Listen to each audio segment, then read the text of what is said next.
किस्से कहानियाँ with motivation channel में आपका बहुत बहुत स्वागत है।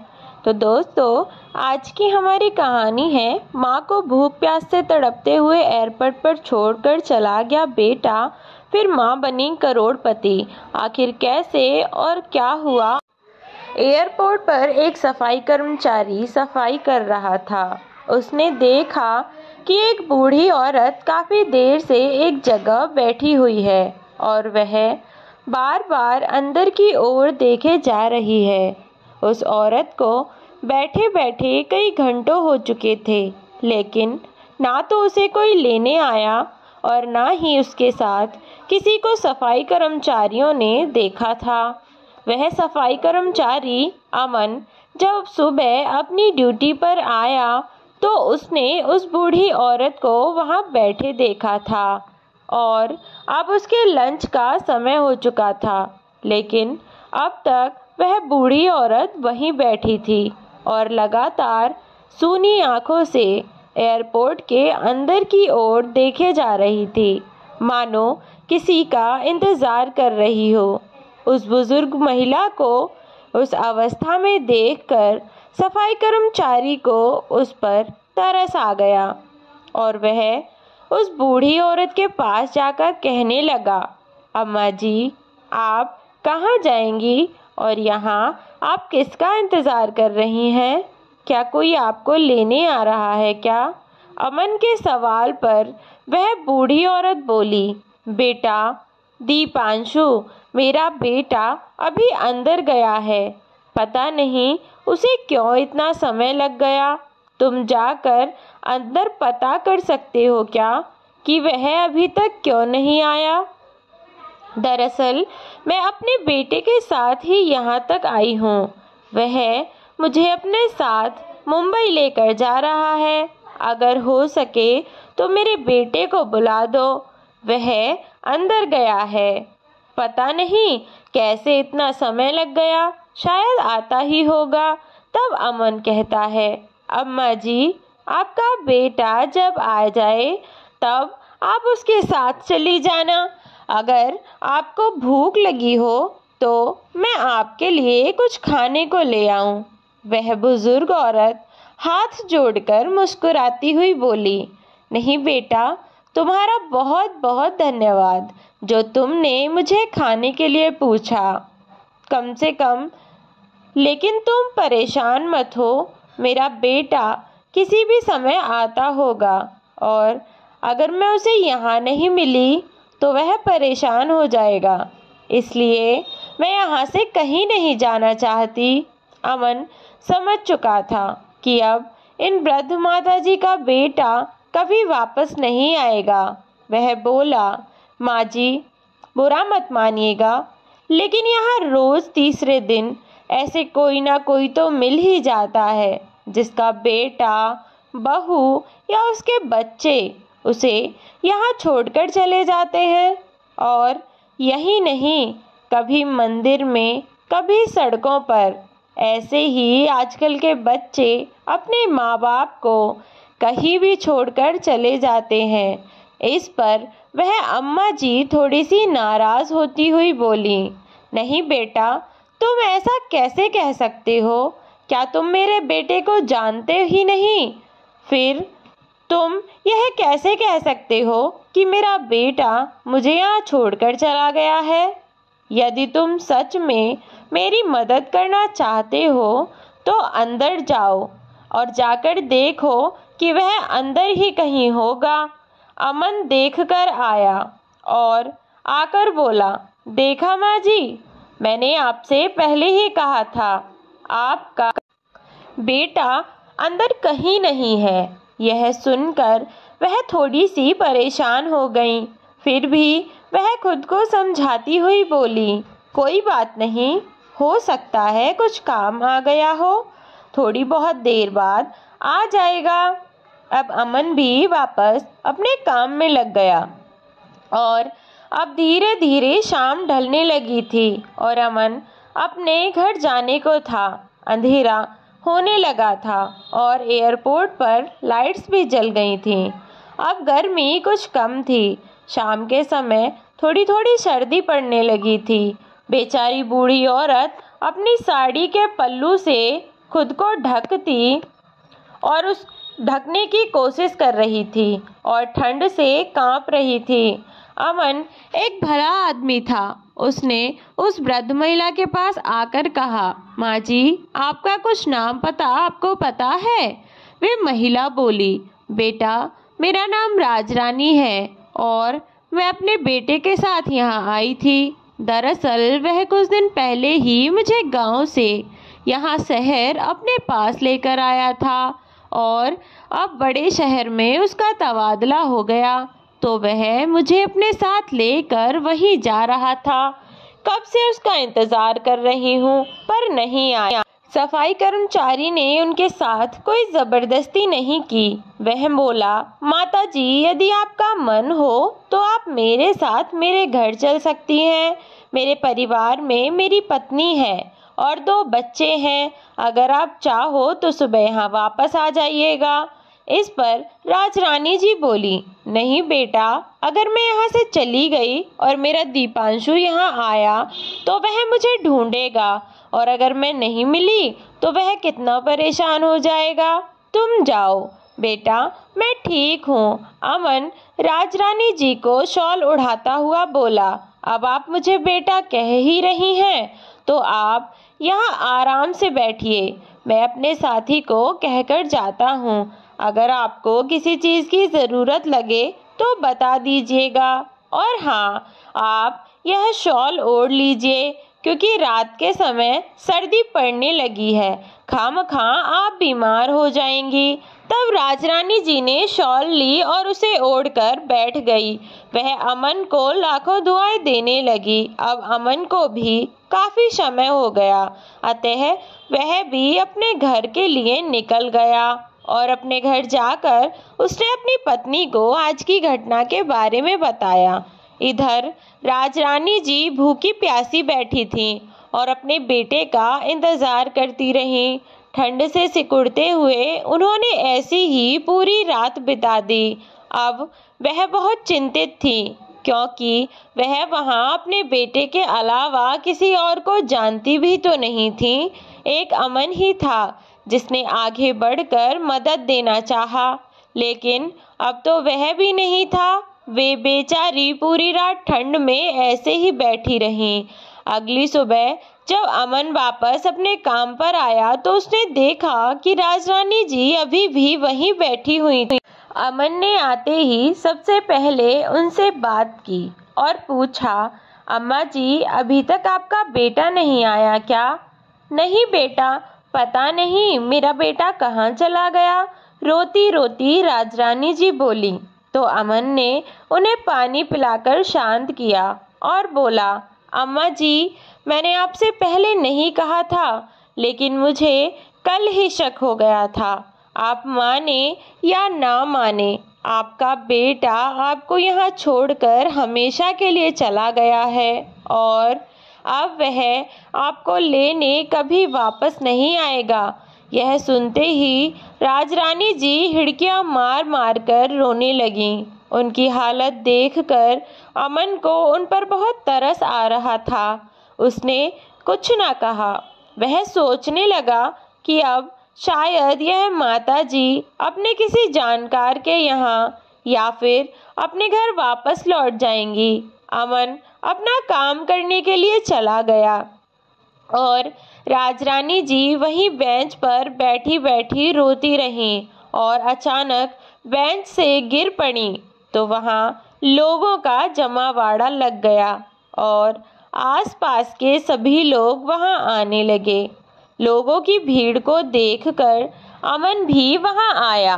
एयरपोर्ट के अन्य कर्मचारी भी वहाँ एकत्रित हुए थे। अमन ने आकर देखा कि राजरानी जी नीचे ज़मीन पर गिर गई थीं। वह थोड़ा घबरा गया। उसने उन्हें तुरंत उठाया और फिर से बेंच पर लिटाया। इतने में एयरपोर्ट के अन्य कर्मचारी भी वहां उपस्थित एक डॉक्टर को ले आए, जिसने आकर बताया कि वह औरत कमजोरी के चलते बेहोश हो गई।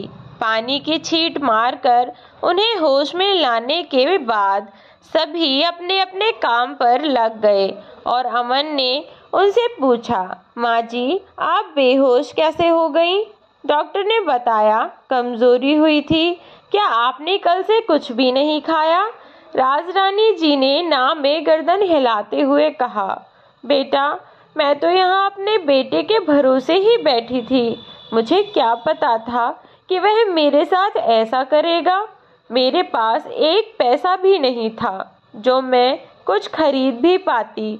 अमन को उनकी दशा पर और ज़्यादा तरस आ रहा था। वह बोला, माँ जी आप मेरे साथ चलिए, पहले कुछ खा लीजिए फिर कुछ बात कीजिएगा। अमन राजरानी जी को लेकर वहीं पास में एक कैंटीन में लेकर पहुंचा और उसने राजरानी जी के लिए खाना मंगवाया। अब उसने उनसे बातों बातों में जानने की कोशिश की। वह बोला, माँ जी आप कब से यहाँ बैठी थी? अब जब आपको पता चल ही गया है कि आपका बेटा अब आपको लेने वापस नहीं आएगा तो आप अपने घर वापस क्यों नहीं चली जाती?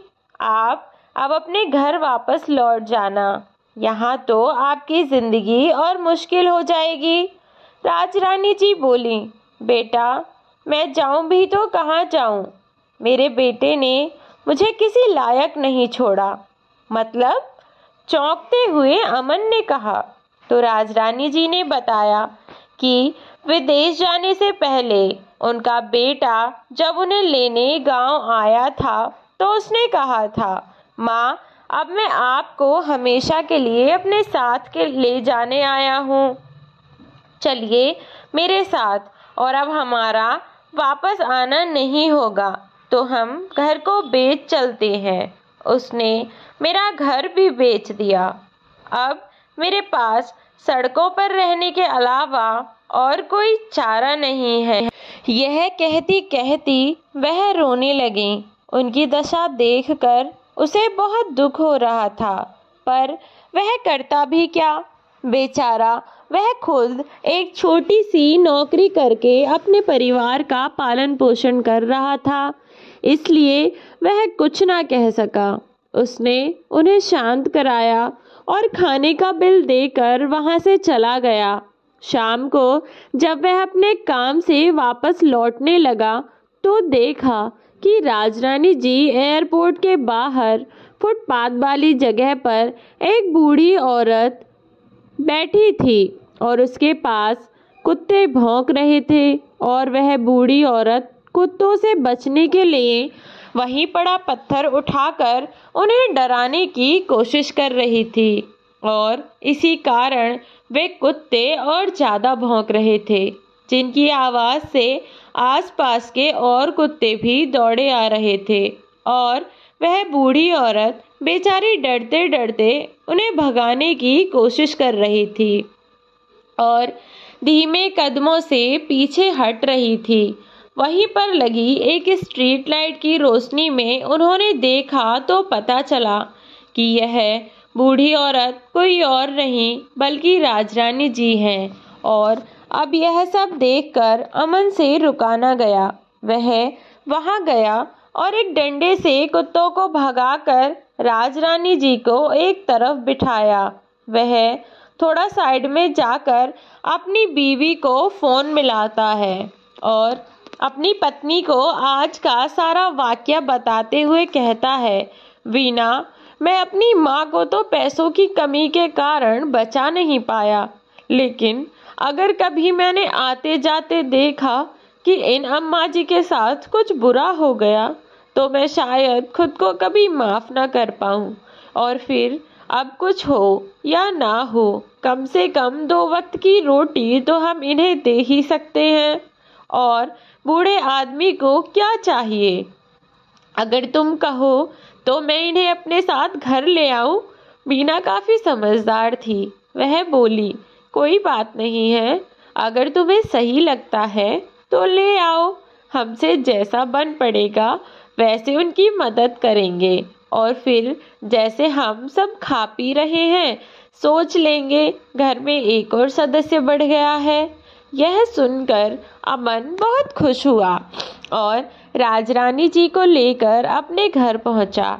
उसका घर बहुत छोटा था, जहां वह अपनी पत्नी और बच्चों के साथ रहता था। राजरानी जी ने जब यह देखा तो उन्होंने कहा, बेटा, तुम लोग मेरे कारण परेशान हो जाओगे। कोई बात नहीं, ईश्वर को जो मेरे नसीब में लिखा है होगा तो वही, इसलिए परेशान मत हो, मैं कहीं और रह लूंगी। अमन ने कहा, नहीं माँ जी, हमें आपके आने से कोई परेशानी नहीं होगी, उल्टा खुशी होगी, है ना वीना? वीना ने भी खुश होते हुए कहा, हाँ माँ जी, ये बिल्कुल सही कह रहे हैं, हमें आपके आने से कोई परेशानी नहीं है। और फिर अभी आपने ही तो कहा कि जो भी आपके नसीब में होगा वही होगा, तो फिर आप भी मान लीजिए कि आज से इस घर में रहना ही आपके नसीब में लिखा है। अंदर आइए माँ जी और इसे अपना ही घर समझिए। वीना राजरानी जी का हाथ पकड़कर उन्हें अंदर ले आई, उन्हें बैठने के लिए आसन दिया और पानी लाकर दिया। फिर परिवार के सभी लोग एक साथ खाना खाने बैठे। राजरानी जी अभी तक थोड़ी सी असहज महसूस कर रहे थे। वे भी सबके साथ खाना खाने लगी। वीना ने कहा, माँ जी, हमारे घर में थोड़ी कम जगह है, लेकिन हमारे दिल में आपके लिए बहुत जगह है। आप बिल्कुल निश्चिंत रहें और हमें अपने बच्चों की तरह समझें। जैसे घर के बाकी सदस्य रहते हैं, वैसे ही आज से आप भी इस घर के सदस्य हैं, तो आप बिल्कुल निश्चिंत रहें। अगर आपको कोई भी परेशानी होती है तो आप मुझे बताएं। राजरानी जी वीना की बात सुनकर आंखों में आंसू भरकर उसके सिर पर हाथ रखते हुए बोले, सदा खुश रहो बेटी। उम्र के जिस पड़ाव में मुझे मेरे अपने बेटे ने ठुकरा दिया, वहाँ तुम दोनों ने मेरा इस मुश्किल घड़ी में साथ दिया है। आज के बाद तुम ही मेरे बेटा और बहू हो। उनके आंसू पोंछती हुई वीना बोली, बस अब खाना खा लीजिए माँ जी। सब लोगों ने खाना खाया और सब सो गए। अगली सुबह अमन नहा धोकर अपने काम पर चला गया और बच्चे स्कूल चले गए। घर पर केवल राजरानी जी और वीना बची थीं। वे दोनों पूरा दिन घर में बातें करती रहीं। वीना ने अपने घर परिवार और परिस्थितियों के बारे में सब बताया और वैसे ही राजरानी जी ने अपने बहू बेटे की करतूतें वीना को बताई, जिन्हें सुनकर वीना अपने मुंह पर हाथ रखकर बैठ गई। माँ जी, आपका बेटा बहू कितने घटिया इंसान है। भला अपनी माँ के साथ ऐसा कौन करता है? वह दोनों अभी आपका दुख नहीं समझ पाएंगे। उन्हें यह सब तब पता चलेगा जब उनके साथ भी ऐसा ही होगा। राजरानी जी वीना से कहती हैं, बेटा, तुम्हारे घर में चाहे कितनी भी कम जगह हो, पर तुम्हारा दिल और तुम्हारी नीयत बहुत नेक और साफ है। तुम परेशान मत हो, आज नहीं तो कल ईश्वर तुम्हें इसका फल जरूर देगा। अब शाम को अमन आया और सबने साथ बैठकर खाना खाया और खूब गप्पे मारी। धीरे धीरे राजरानी भी परिवार में घुल मिल गई थीं। दिन बीतते रहे और ऐसे ही सबका काम चल रहा था। राजरानी जी अब इस परिवार के सदस्य की तरह घर की हर क्रियाविधि में भाग लेती थी। वीना भी बहुत से कामों से निश्चिंत हो गई थी, जैसे बच्चों को देखना और बाजार से सब्जियां लाना। इसी तरह की अनेक छोटी छोटी जिम्मेदारियों से वह मुक्त हो गई थी और वह इस बात से बहुत खुश थी। वह हमेशा ही कहती थी कि हमारे घर में किसी बुजुर्ग की कमी बहुत खलती है, जो कि अब राजरानी जी के आने से पूरी हो गई थी। जिस तरह किसी पेड़ की जड़ ही उस पेड़ का वजूद होते हैं, इस तरह घर का बड़ा बुजुर्ग भी परिवार के लिए उस जड़ के समान ही होता है। और अमन के परिवार रूपी पेड़ को राजरानी जी के आने से एक मजबूत जड़ मिल गई थी। पूरा परिवार सुखी सुखी रह रहा था। राजरानी जी ने एक बार अमन से कुछ काम करने के लिए कहा था, लेकिन अमन ने साफ मना कर दिया। वह बोला, माँ, अगर मेरी जगह आपका अपना बेटा होता, क्या तब भी आप उससे यही कहती? मुझे आपसे काम कराना पड़े, अभी इतने बुरे भी दिन नहीं आए हैं माँ। और अगर जरूरत होगी तो मैं और वीना दोनों हैं ना। आप घर पर आराम से रहिए, अपना और बच्चों का ध्यान रखिए। अगर मुझे जरूरत लगेगी तो मैं आपको बता दूंगा। बीना भी कहीं काम देख लेगी, पर अभी सब कुछ ठीक चल रहा है, तो आप परेशान मत होइए। यह सब सुनकर राजरानी जी की कुछ और न कह पाईं और चुपचाप गर्दन हिलाकर बैठ गईं। यह सब देखकर वीना हंसने लगी और बोली, मैंने तो आपसे पहले ही कहा था, पर आप ही थीं। आप मेरी सुनती ही कहाँ हैं। अब ठीक है, अब तो आपको मानना ही पड़ेगा। आपके बेटे ने जो कह दिया। यह कहकर वीना जोर से हंसने लगी और राजरानी जी के पास आकर उनके कंधे पर हाथ रखकर बोली, माँ जी, आप खामखा परेशान होती हैं। आप निश्चिंत रहें, सब हो जाएगा। यह कहकर वीना किचन में चली गई और सबके लिए स्वादिष्ट नाश्ता बनाकर लाई। नाश्ता करके अमन और बच्चे स्कूल गए और वीना घर के कामों में लगी थी। तभी राजरानी जी ने कहा, बहू, मैं सब्जियां ले आती हूँ, मुझे थैला दे दो। राजरानी जी थैला लेकर सब्जियां खरीदने निकल गई। बाजार से जब वह सब्जियां खरीद कर लौट रही थीं, तो हाथ में छोटा सा माइक लेकर एक लड़का लॉटरी के टिकट बेच रहा था, जिसमें हर एक टिकट 10 रुपए की थी और लॉटरी की रकम 10 करोड़ रुपए थी। ना जाने राजरानी जी के मन में क्या आया कि उन्होंने वह टिकट खरीद ली और वह घर चली गईं। घर जाकर देखा, उन्होंने सब्जियां बीना को दे दी। वीना जब घर के कामों से फ्री होकर बैठी, तो राजरानी जी ने उसे वह टिकट दी और कहा, बेटा, इसे संभाल कर रख ले, क्या पता हमारा नसीब भी खुल जाए। बीना बोली, माँ, यह आप क्या ले आई? यह सब झूठी बातें होती हैं। मैंने आज तक किसी की लॉटरी लगती नहीं देखी। खैर, कोई बात नहीं, आपका मन है तो मैं इसे रख लेती हूँ। यह कहकर वीना ने वह लॉटरी की टिकट अपने पर्स में डाल दी। अब राजरानी जी जब भी सब्जियां लेने जाती, तब ही एक टिकट ले आती और जब महीने के अंत में उन टिकटों के विजेता की घोषणा होने वाली थी, तब उस लड़के ने टिकट देते समय बताया कि माँ जी, आप टीवी पर यह वाला चैनल चला कर रखना, इस पर लॉटरी का विजेता घोषित किया जाएगा और अपनी टिकटों को भी संभाल कर रखना। टीवी पर जो पता बताया जाएगा, आपको टिकट लेकर वहां जाना होगा। अगर आपका नंबर आ जाता है तो मतलब अगर आपकी लॉटरी लग जाती है तो। ठीक है। राजरानी जी ने सारी टिकट बीना को संभाल कर रखने के लिए दी थी और जाकर बीना से टिकटें मांगने लगी। वह बोली, बीना, कल बहुत जरूरी दिन है बेटा, कल लॉटरी का विजेता घोषित किया जाएगा। इस बारे में बीना या राजरानी जी ने अमन को नहीं बताया था और राजरानी जी ने इस बार भी बीना को रोक दिया। वे बोली, बीना, रहने दो, जब लॉटरी लग जाएगी तब बता देंगे, और अगर नहीं लगी तो सोच लेंगे कि हमारे इतने पैसे खो गए। मन का क्या समझाना है बेटा, खामखा अगर अमन ने भी उम्मीद लगा दी तो उसे भी दुख होगा, इसलिए रहने देते हैं। वीना भी मान गई और दोनों अमन के जाने के बाद टीवी खोलकर बैठ गईं और अब लॉटरी का विजेता घोषित किया जाना था।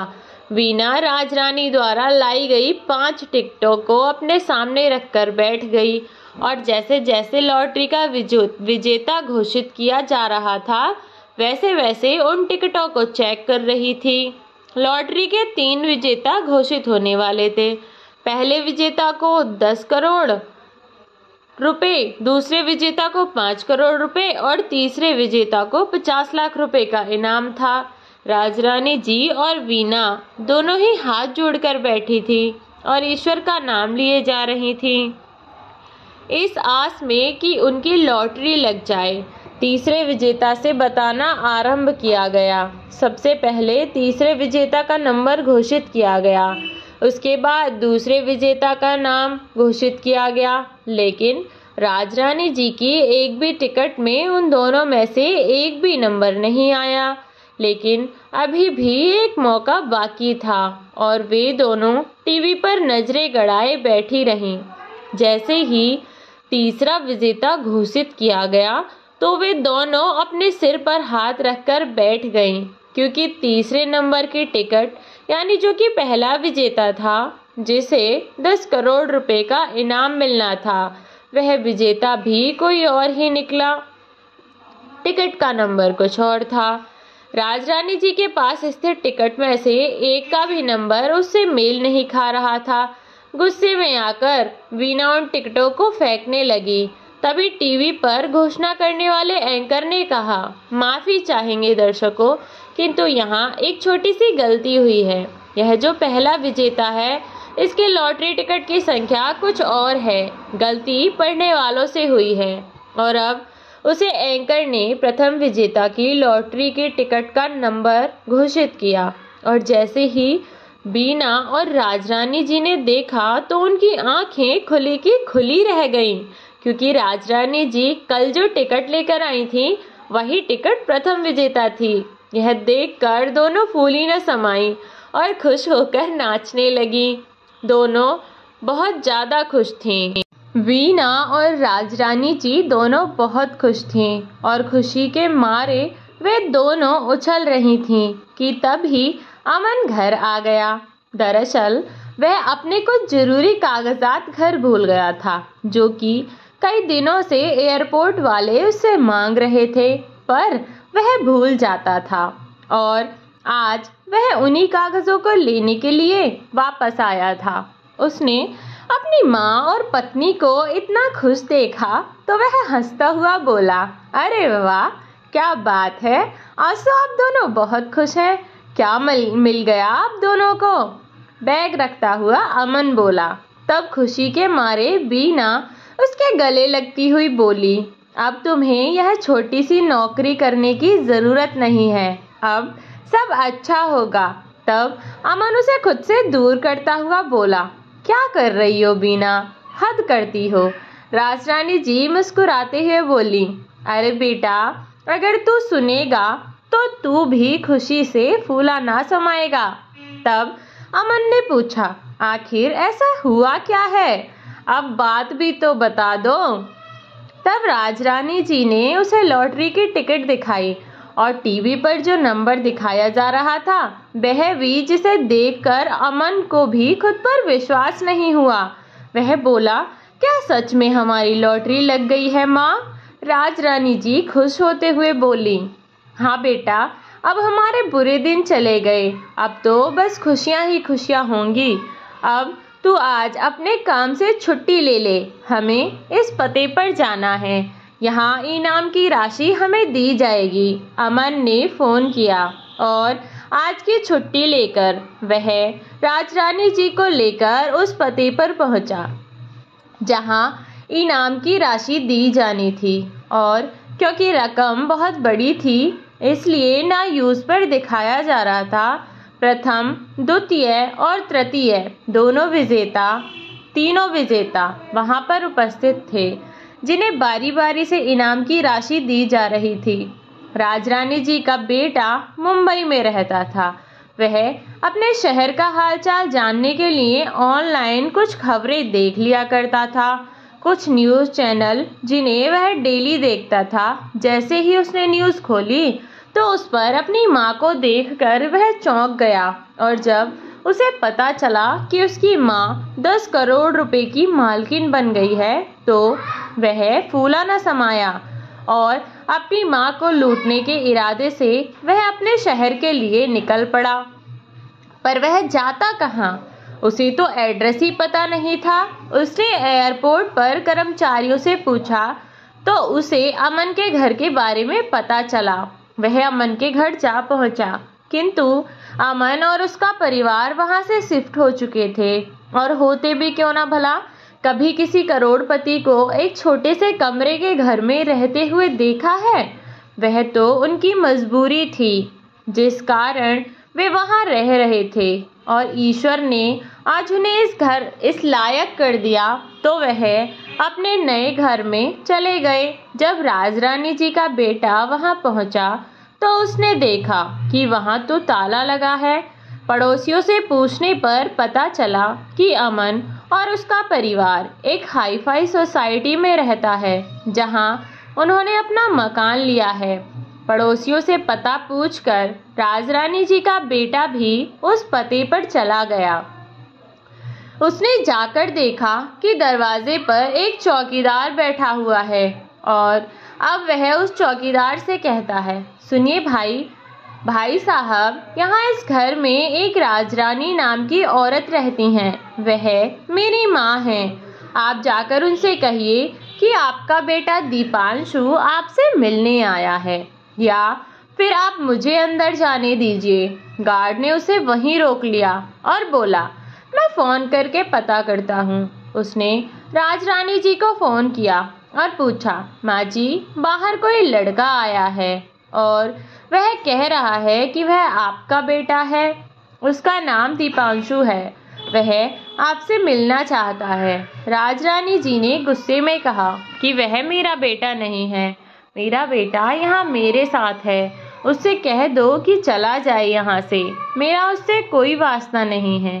राजरानी जी के मना करने के बाद चौकीदार ने उसे वहीं रोक लिया, और अब वह मन ही मन सोचने लगा कि किस तरह वह अपनी माँ से मिले और किस तरह वह उन्हें मनाएगा, क्योंकि अब तक वह यह तो समझ ही चुका था कि उसकी माँ उससे बहुत नाराज है, जिन्हें मनाने के लिए उसे कुछ तो करना पड़ेगा, जिसके लिए उसने एक प्लान बनाया। वह चौकीदार जब वॉशरूम गया तो दीपांशु चुपके से घर के अंदर आ गया और अंदर जाकर चिल्लाने लगा, माँ, कहाँ हैं आप? देखो, आपका बेटा आ गया आपसे मिलने के लिए। कितने दिन हुए आपसे मिले हुए। मैं तो कब से तरस रहा था आपसे मिलने के लिए। राजरानी जी को देखकर आगे बढ़ता हुआ दीपांशु बोला। जैसे ही वह राजरानी के गले लगने को हुआ, राजरानी जी ने उसे धक्का देकर खुद से दूर कर दिया और अमन को आवाज लगाई। अमन अपने कमरे से दौड़ता हुआ आया। क्या हुआ माँ? आप क्यों चिल्ला रही हैं? आप ठीक तो हैं? तब राजरानी जी ने अपने बेटे की तरफ उंगली करते हुए कहा, अमन, इस नालायक को इस घर से निकाल दो। मुझे इसकी शक्ल भी नहीं देखनी। अमन कुछ समझ नहीं पा रहा था। तभी राजरानी जी का बेटा फिर से मामा करता हुआ उनके पैरों में लिपट गया। तब अमन समझा। अमन उसे उठाता हुआ बोला, तो तू है वह नालायक और कमीना बेटा जिसने अपनी माँ को तड़पने के लिए एयरपोर्ट पर छोड़ दिया, जिसने यह भी नहीं सोचा कि वह कहाँ रहेंगी, क्या करेंगी, वह अपना जीवन कैसे जिएंगी, जिसने उन्हें जीते जी मरा हुआ समझ लिया। आज उसे अपनी माँ की याद आई है। तुझ जैसे कमीनों को मैं बहुत अच्छे से जानता हूँ, और तू यहाँ किस इरादे से आया है मैं यह भी जानता हूँ। निकल जा यहाँ से, वरना मैं तेरी जान ले लूँगा, अमन ने धक्का देते हुए कहा। तब वह लड़का अपने हाथ की नस पर चाकू रखता हुआ बोला, माँ, अगर आपने मुझे माफ़ नहीं किया तो मैं अपनी जान ले लूँगा। राजरानी जी उसे इस तरह देखकर बोली, तुझ जैसा स्वार्थी कभी अपनी जान नहीं दे सकता, केवल दूसरों की जान ले सकता है। मैं अच्छे से जानती हूँ कि तू यह सब किस लिए कर रहा है। तब उस लड़के ने अपनी गर्दन पर चाकू रखते हुए कहा, माँ, मैं आपका ही बेटा हूँ और अब आपसे ही आपके साथ रहूँगा, और अगर आप इस बात के लिए नहीं मानी तो मैं खुद को मारकर आप लोगों को अपने हत्या के जुर्म में फंसा दूंगा। या तो मुझे भी यहाँ अपने साथ रखो या फिर मुझे इनाम के वह पैसे दे दो, मैं यहाँ से चला जाऊँगा। अमन ने जैसे ही उसे धक्का देने के लिए हाथ आगे बढ़ाया वैसे ही उसने अमन को खींचकर उसकी गर्दन पर चाकू रख दिया और राजरानी जी को धमकी देने लगा, अगर आपने मुझे इनाम के पैसे नहीं दिए तो मैं इसे जान से मार दूंगा। राजरानी जी अमन की जान को खतरे में देखकर घबरा गईं और बोली, नहीं नहीं, मेरे बेटे को कुछ मत करना। मैं तुम्हें जितनी भी रकम है वह देने के लिए तैयार हूँ। ऊपर खड़ी हुई वीना यह सब देख रही थी, जिस पर राजरानी जी के बेटे दीपांशु का बिल्कुल भी ध्यान नहीं था। वीना ने तुरंत पुलिस को फोन किया और सारी घटना की जानकारी दी। राजरानी जी ने अमन की जान बचाने के लिए वीना को आवाज लगाई और कहा, बहू, घर में जितने भी पैसे और गहने हैं सब भर लाओ, मुझे मेरे बेटे की जान से प्यारा कुछ भी नहीं है।